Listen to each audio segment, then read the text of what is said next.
Hello and welcome to Newsweek South Asia, your one-stop destination for in-depth analysis of security challenges, regional conflicts, and the evolving threat of terrorism.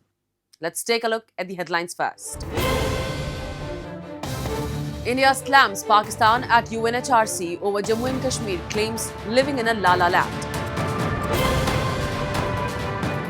Pakistan-Afghanistan border erupts after deadly airstrikes in Nangarhar. And 3 Pakistan-linked Jaish-e-Mohammed terrorists killed in Kishtwar operation.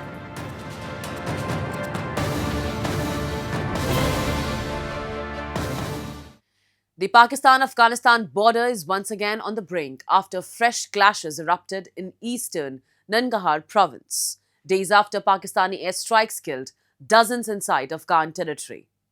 While Islamabad claims it targeted terrorist hideouts, Kabul says civilians, including women and children, paid the price. The escalation raises serious questions about Pakistan's security doctrine and its growing regional isolation. Fresh fighting broke out recently between Afghanistan and Pakistani forces in eastern Nangarhar, with both sides reportedly using heavy artillery. Casualties have already been confirmed. The clashes come just days after Pakistan carried out late-night airstrikes inside Afghan territory, and Operation Kabul says struck residential compounds rather than militant camps. Entire structures in Gardi Khas village were reduced to rubble, with families trapped beneath debris. Rescue efforts are still underway as villagers dig through collapsed homes in search of survivors. د ننګرهار ولایت بیسود ولسوالۍ اړوند ګردي کس سیمه کې د شپې 12 بجې د پنجابي دښمن جټ تیارو بمباران کړی دی او په نتیجه کې زموږ عام ولس زنانه ماشومان سپینګیري په ډېره بېرحمۍ سره د شپې په ناوخته په دې روژه کې شهیدان کړي دي او دې سره یو لوی جنایت تر سره شوی دی. دا د شپې 12 بجې چې کله تیاره رااله وګرځېدله موږ ویلې که زلزله د غون خلک کورونه کوټونه بار راووته د هغې نه وروسته بمبار یې وکړو. بیا چې موږ دې کور ته رالو دې کور کې یو کس ژوندی پاتې و، نور 2-3 کسان یې نور هم ایستلي خپل، باقي چې 17 کسان غون شهیدان شوي. Taliban officials have condemned the strikes as a blatant violation of Afghan sovereignty. We have consistently sought to resolve issues through dialogue, but unfortunately similar incidents continue to occur. The Islamic Emirate of Afghanistan will not remain silent in response to such actions and will address them at an appropriate time and in a measured manner. Islamabad insists the operation was intelligence-based selective targeting of 7 terrorist hideouts belonging to the Tehreek-e-Taliban Pakistan and the Islamic State Khorasan province. Pakistani authorities claim the strikes were retaliation for recent suicide attacks, including the bombing of a mosque in Islamabad and an assault in Bannu that killed security personnel. However, critics argue that Pakistan's repeated reliance on cross-border force reflects a deeper failure, its long-standing policy of cultivating and tolerating terrorist networks that have now turned against it. Pakistan and Afghanistan have been having a running, feud over their borders for quite some time. Of course, historically always, right? And surprisingly for Pakistan, when Taliban came to power, it assumed that Taliban would very much look up to Pakistan for guidance in terms of foreign affairs and strategic security relations. Taliban clearly did not want that. And there are differences. One. Secondly, yes, Pakistan is facing, radicalism, of course, and terrorism inside its own territory, especially on the Afghan-Pakistan border. For years, Islamabad has accused Kabul of harboring terrorists, but the Taliban administration has consistently denied allowing Afghan soil to be used for attacks inside Pakistan. The latest strikes come despite recent diplomatic gestures, including the Saudi-mediated release of 3 Pakistani soldiers by Kabul. Instead of de-escalation, the region has witnessed renewed artillery exchanges and rising civilian casualties. Kabul has vowed a major but firm response, warning it will not remain silent in the face of what it calls aggression. Security analysts note that since the Taliban's return to power in 2021, Pakistan's western border has become increasingly unstable. Militant ambushes, suicide bombings and cross-border shelling have intensified, exposing Islamabad's internal security vulnerabilities. Funerals for police officers killed in recent militant attacks in northwest Pakistan further underscore the deteriorating security environment. The porous frontier, long shaped by Islamabad's strategic depth doctrine, now appears to be a blowback zone where militant groups once seen as assets have evolved into liabilities.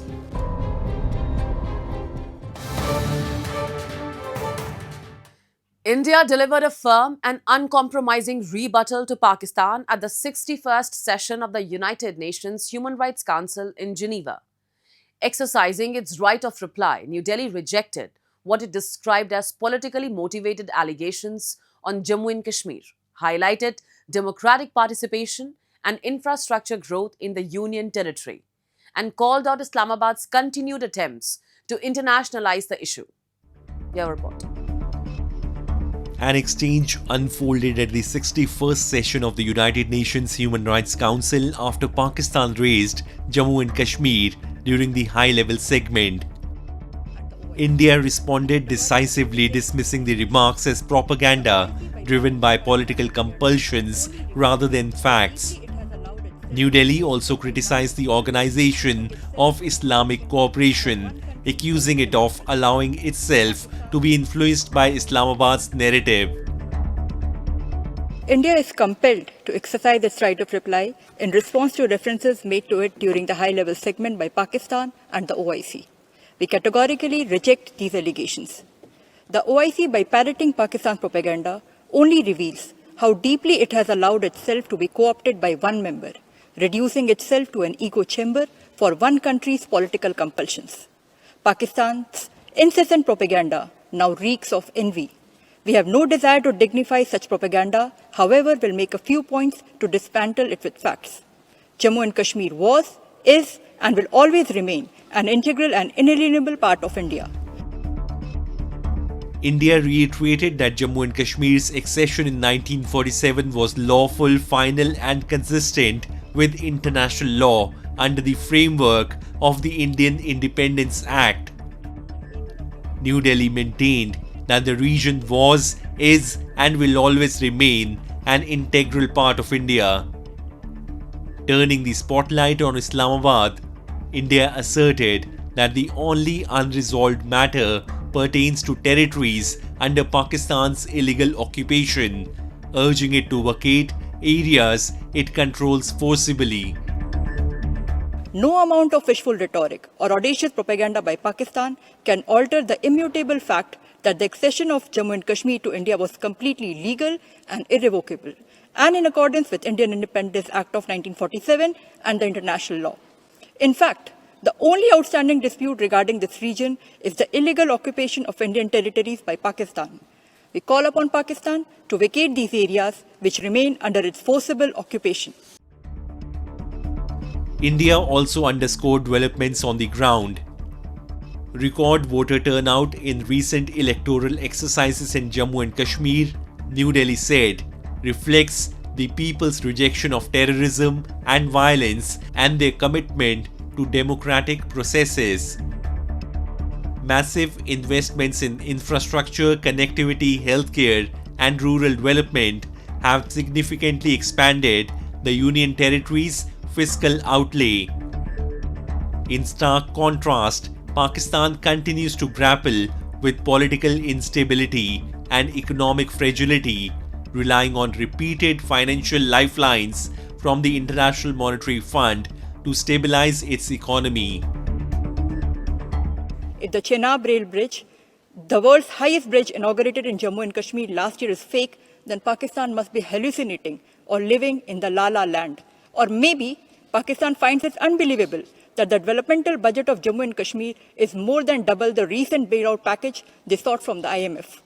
Mr. President, to conclude, despite Pakistan's efforts to destabilize the region through relentless state-sponsored terrorism, Jammu and Kashmir continues to surge ahead, politically, economically, and socially. The reference was to the Chenab Rail Bridge, the world's highest railway bridge, symbolizing deeper integration and long-term strategic investment in the region. India's response at Geneva signaled a confident diplomatic posture. Development over disruption, democracy over destabilization, and facts over propaganda. At the Human Rights Council, New Delhi made it clear, attempts to malign India on global platforms will be met with firm rebuttals and hard evidence from the ground.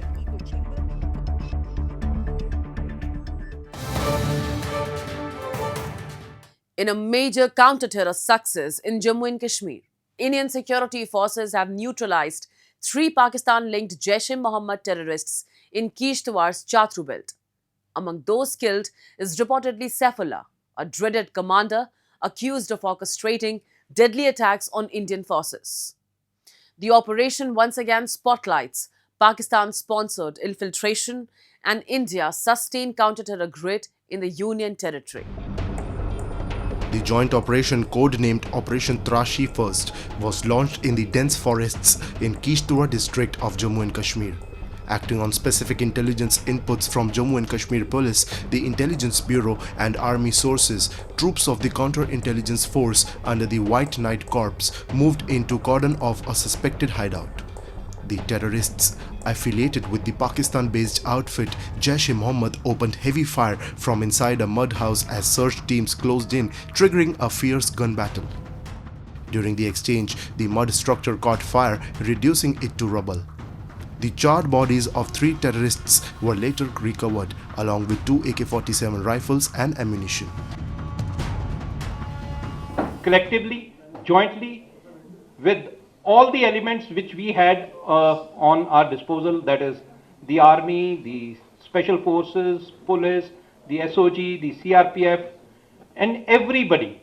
And collectively, you would have seen that the way we operated in a very, very calm, composed, collective, collaborative manner, that the kind of success we achieved, especially, without suffering any casualty, any harm to any of our troops, except for the brave dog Tyson, who actually initiated the operation, and that is how collectively we could conclude that operation. Preliminary identification suggests one of the slain terrorists was Safiullah, a notorious JEM commander who had infiltrated into Jammu nearly 5 years ago. He was involved in multiple attacks, including a July 2024 assault that killed 4 Indian soldiers. Officials say he had evaded capture in at least 20 previous attempts. With this operation, 7 JEM terrorists have been eliminated in Jammu region this year alone, underscoring a sustained push to dismantle Pakistan-backed terror modules operating south of the Pir Pranjal range. This Operation Trashi 1 is still going on, and it will continue because security forces want the whole area to be sanitized of the militant. They do not want any more incidents of violence. There have been 4 incidents in January. Saifullah has been active for many years, almost 3 to 4 years. He is a dreaded terrorist and was involved in a number of attacks, and that's why it was very important. This success definitely means a great achievement and definitely will be a big relief for the local people of Kashmir. The Chatru forest belt, marked by steep heights, caves and dense foliage, has increasingly been used as a transit and hideout corridor by infiltrating terrorists. Intelligence agencies believe such operatives are often guided by handlers across the line of control, with logistical support routed through overground workers. India has consistently accused Pakistan of aiding infiltration attempts in Jammu and Kashmir, a charge Islamabad denies. However, recoveries of Pakistani origin weapons, communication links and cross-border contact numbers continue to reinforce New Delhi's claims of state-backed proxy warfare. ये जो terrorist थे, ये काफी दिनों से, और मैं कहूंगा ये पुराने एक बड़े मंजे हुए टेररिस्ट थे, जो कश्मीर घाटी से पनाह लेके यहाँ पे जो है पहाड़ों में छुपे हुए थे। और अब ये जो तीनों को जब इन्होंने एलिमिनेट कर दी है, ये मैं कहूंगा सिक्योरिटी फोर्सेस के लिए बहुत ही एक कामयाबी है। एक मनोबल जो है वो काफी बढ़ेगा और लोगों का भी एक जो सुकून है वो लोगों को मिलेगा कि ये जो टेररिस्ट हैं ये मारे गए। The operation also comes as India unveils its first national counter-terror doctrine, Prahar, formalizing a proactive, intelligence-led strategy against terrorism. The policy directly addresses threats from hostile neighbors using terror proxies as well as modern challenges like encrypted communications and criminal terror networks. Built on 7 pillars: prevention, swift response, coordinated government action, rule of law, counter-radicalization, global alignment and recovery, the doctrine aims to criminalize terror comprehensively and choke off funding, weapons, safe havens and cyber support. Officials say operations like this are now a part of a structured national strategy to dismantle Pakistan-sponsored terror at its roots.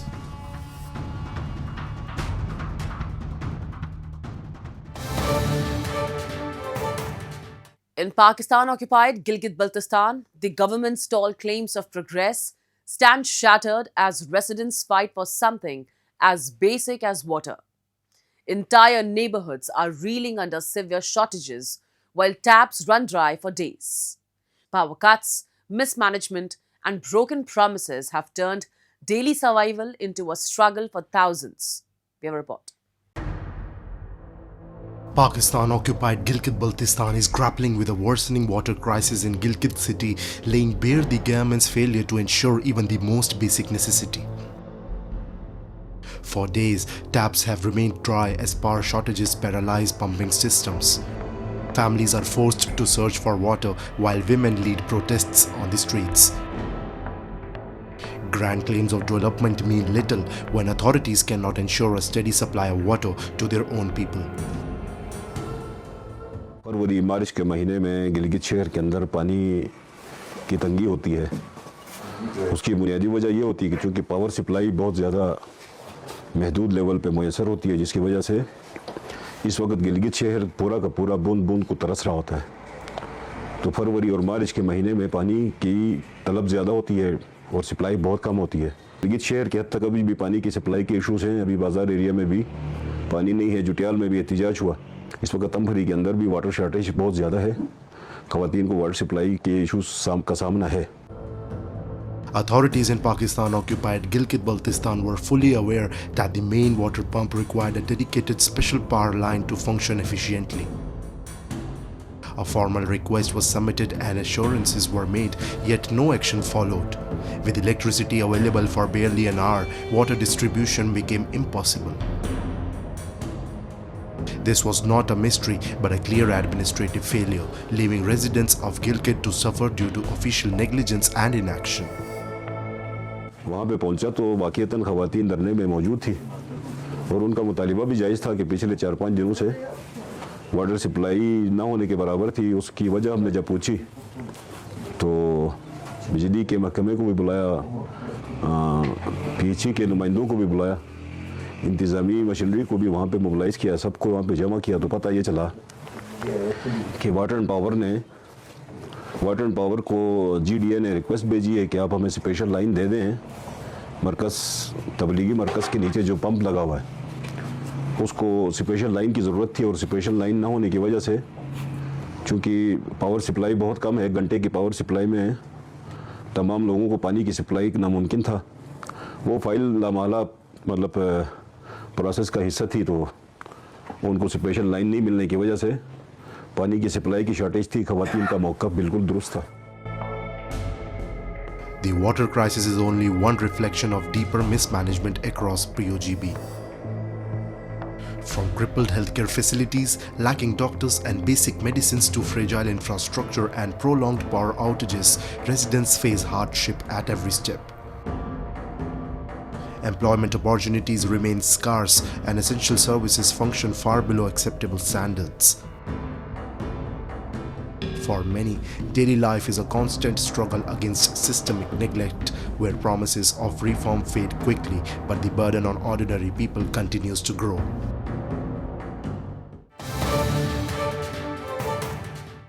And with that, we come to the end of this edition of Newsweek South Asia. We'll be back next week with more news, views, and analysis from the subcontinent.